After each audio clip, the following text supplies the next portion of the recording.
नमस्कार, मी पंजाब डक हवामान अभ्यासक मुक्काम पोस्ट गोगळी धामणगाव तालुका सेलू जिल्हा परभणी। आज आहे 31 ऑगस्ट 2024। आजपासून परत एक शेतकऱ्याला सतर्क राहण्यासाठी अंदाज देत आहे। आपण काल सांगितलं होतं की राज्यामध्ये 30-31 ला देखील आजूबाजूच्या परिसरात पाऊस सुरू होणार आहे।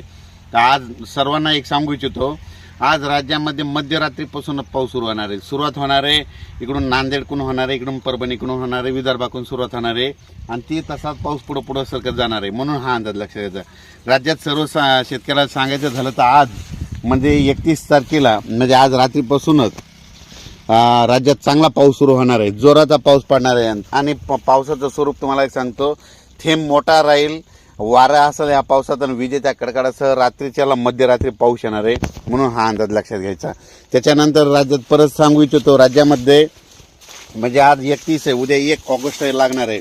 उद्या 1 ऑगस्ट 2, 3, 4 आणि 5 ऑगस्ट दरम्यान राज्यामध्ये सांगायचं झालं तर जवळपास पूर्व विदर्भ, पश्चिम विदर्भ, दक्षिण महाराष्ट्र, उत्तर महाराष्ट्र, कोकणपट्टी, खानदेश, मराठवाडा म्हणजे सगळ्या विभागामध्ये 5 दिवसामध्ये दररोज 2-2 दिवस मुक्काम करत पाऊस पडणार आहे। म्हणून हा अंदाज लक्षात येतो। राज्यात सांगायचं झालं तर आपण जिल्ह्यावाईज सांगू।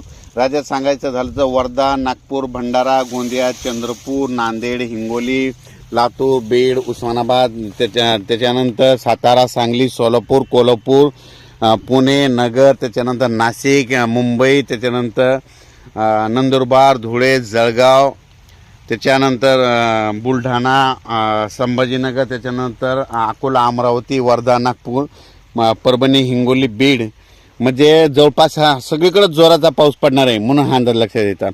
आणि सर्वांना एक आनंदाची बातमी सांगतो की आपण मागच्या अंदाज सांगितलं होतं की 1 तारखेपर्यंत म्हणजे मागच्या अंदाजात जायकवाडी धरण 79% भरण म्हणलं होतं, तर 79 झालं। आणि परत एक सर्वांना आणखीन एक अंदाज सांगतो की राज्यामध्ये ह्या 5 तारखेपर्यंत जायकवाडी 100% भरणार आहे, त्याचं पाणी सोडावं लागणार आहे। म्हणून नदीकाठच्या लोकांनी देखील सतर्क राहायला, आता तुम्ही तुमच्या पाईपलाईन असेल, मोटर असेल तर काढून ठेवा, कारण की जायकवाडी भरल्याच्या नंतर त्याचं पाणी सोडावंच लागणार आहे। म्हणून हे देखील लक्षात घ्यायचं।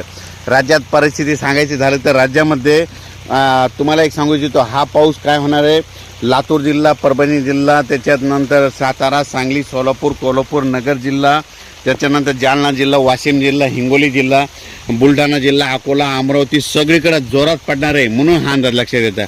पण राज्यात सर्वांना सांगायचं झालं तर तुम्हाला एक सांगू इच्छितो की हा पाऊस पुन्हा नंतर नाशिककडं उत्तर महाराष्ट्राकडे जास्त पडणार आहे। म्हणून हा अंदाज लक्षात यायचा।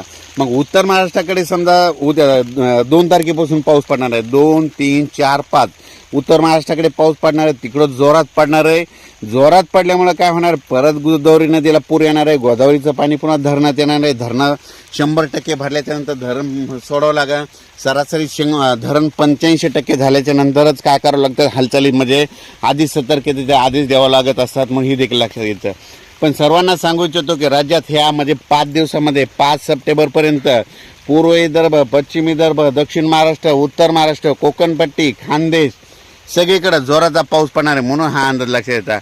आणि परत एक सांगतो की जास्त म्हणजे जोराचा पाऊस पडणार आहे नांदेड जिल्हा, लातूर जिल्हा, परभणी जिल्हा, बीड जिल्हा, उस्मानाबाद, सोलापूर, सातारा, सांगली, कोल्हापूर, पुणे, नगर जिल्हा, नाशिक जिल्हा, त्याच्यानंतर नंदुरबार, धुळे, जळगाव, मालेगाव, दिंडोरी, नाशिक, त्याच्यानंतर इकडं अकोला, बुलढाणा, जालना, संभाजीनगर, हिंगोली, वाशिम, परभणी, त्याच्यानंतर अमरावती, अकोला, वर्धा, नागपूर, भंडारा, गोंदिया म्हणजे हे जवळपास सगळीकडे जोराचा पाऊस राहणार आहे। म्हणून हा अंदाज दररोज 2-2 दिवस मुक्काम करत हा पाऊस पडणार आहे। म्हणून हा अंदाज लक्षात येतात। पण सर्वांना एक माझी विनंती की या पावसामध्ये ओढे नाले देखील वाहणार आहे। म्हणून हे देखील लक्षात येतं। लातूर जिल्ह्याच्या शेतकऱ्याला आनंदाची बातमी सांगतो की तुमचं लातूरचं देखील तळ ह्या सप्टेंबरमध्ये भरून जाणार आहे, मांजरा धरण। म्हणून हे देखील लक्षात येतं। त्याच्यानंतर हिंगोलीकडे एक असलेलं हिंगोलीचं तहान भागवणार आहे सिद्धेश्वर धरण, येलदरी धरण, सिद्धेश्वर धरण हे देखील ह्या सप्टेंबरमध्ये भरून जाणार। आणि याच्यातून जर राहिले तर सप्टेंबर आणि ऑक्टोबरमध्ये जोराचा पाऊस पडणार आहे। त्याच्यामध्ये राहिलेले सगळे धरणं भरून जाणार आहे, छोटे छोटे देखील भरणार आहेत। म्हणून हे देखील सगळ्यांना लक्षात येतं। पण राज्यात सर्वांना सांगू इच्छितो की राज्यामध्ये हा पाऊस म्हणजे आता 5 दिवस चांगला जोराचा पाऊस पडणार आहे म्हणून हे देखील लक्षात घ्यायचं.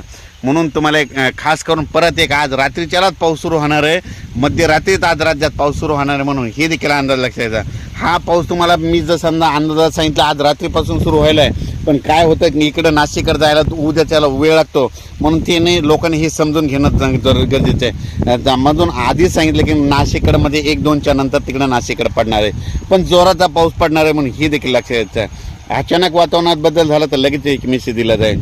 विजा चमकत असताना माझी सर्वांना विनंती आहे, झाडाखाली थांबू नका, कारण की झाडावर जवळपास 16% विजा पडतात. आपली जनावरे झाडाच्या खाली बांधू नका, हे देखील तुम्हाला एक सांगू इच्छितो. पण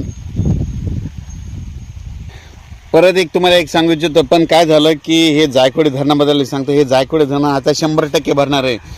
तर हे भरत असताना तुम्हाला एक सांगू इच्छितो, राज्यामध्ये या जायकवाडी धरणाचं परत गोदावरी नदीत पाणी सोडावं लागणार आहे. आणि गोदावरी नदीच्या खाली जवळपास पैठणच्या खाली जवळपास 12 छोटे छोटे अडवलेले बंधारे आहेत. आणि ते बंधारे देखील ह्यामध्ये हे वरचं पाणी सोडल्याच्या नंतर त्याच्यात देखील येणार आहे. आणि विशेष म्हणजे माजलगाव धरणात कालपासूनच त्याच्यामध्ये पाणी सोडलं गेलेलं आहे, म्हणून माजलगाव देखील धरण माजलगावचं देखील भरणार आहे, म्हणून हे देखील लक्षात येतं. तर मागच्या एका अंदाजामध्ये काय झालं तर मी गेवराईकडे गेल्याच्या नंतर एके दिवशी गेवराईचे आमदार साहेब अमरसिंह पंडितजी, तर त्यांचा मला फोन आला. मला म्हणले की आमच्या भागामध्ये ऊसाचं क्षेत्रफळ जास्त आहे, मग हे जायकवाडी धरण भरणार की नाही. मी त्यांना म्हटलं होतं की सप्टेंबरमध्ये हे तुमचं जायकवाडी धरण भरून जाणार आहे 100%. म्हणून मी त्यांना देखील या माध्यमातून आनंदाची बातमी सांगतो की तुमचं धरण भरणार आहे म्हणून हे देखील त्यांना सांगितलं. तर अचानक वातावरणात बदल झाला तर लगेच एक मेसेज दिला जाईल.